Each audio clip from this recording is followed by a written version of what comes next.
Well, everyone, I actually ended up buying another iPhone XR, and I actually spent about, I think, $112 on this specific iPhone.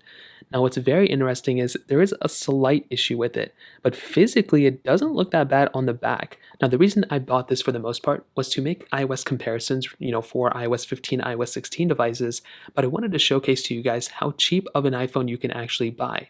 Now, interestingly enough, everything is fully functional on this iPhone. From what I've seen, from what I've heard from it, this is my first time actually using it. Everything should be fully functional. The slight issue we have on this iPhone, first of all, looking on the back, everything looks great. The sides of the iPhone look pretty decent. However, when you look at the front, you can see there is a slight crack on the top left of this iPhone.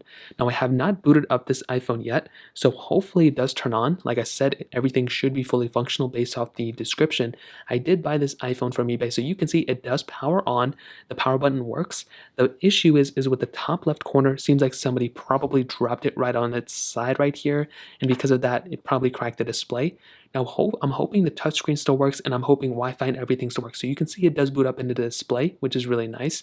So once we go ahead and load out of here, you can see, I guess everything is fully functional. It does look like we are on at least iOS 14 here. So let me log in here. We do not have an iCloud account either, which is good. Sometimes when people sell these iPhones online, this was one from like a reputable seller, but sometimes they can get stung too.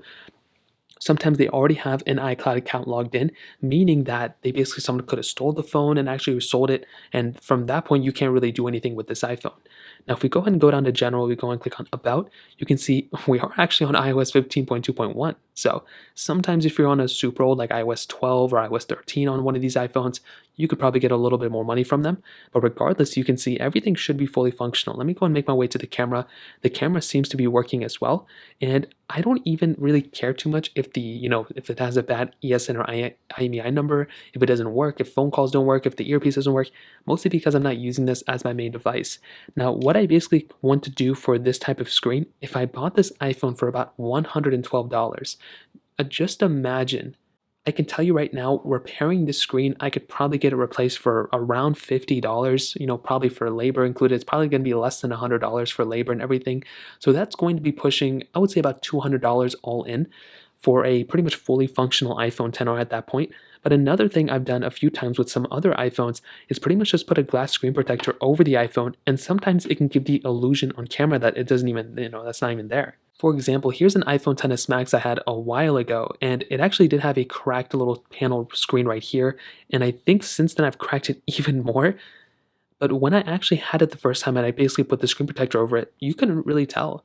And now this isn't me endorsing people to go ahead and buy, or purchase, broken iPhones. But if you want to use it as a side phone, I honestly wouldn't care that much that it's cracked. I would not recommend buying a cracked phone, like I said. But for the basis of, the reasons I'm going to be using it for, I actually do think it's in pretty good physical condition. I don't think it's like super messed up. The display is really not that big of a deal. And I don't really think it's going to affect too much, in terms of the videos either. So I would definitely love to hear your thoughts about this. Let me know in the comment section below. Hit the like button, that would mean so much, but definitely hit that subscribe button. More importantly than everything else, I love every single one of you guys. Hopefully I'll catch you guys in the next video. Peace out till then.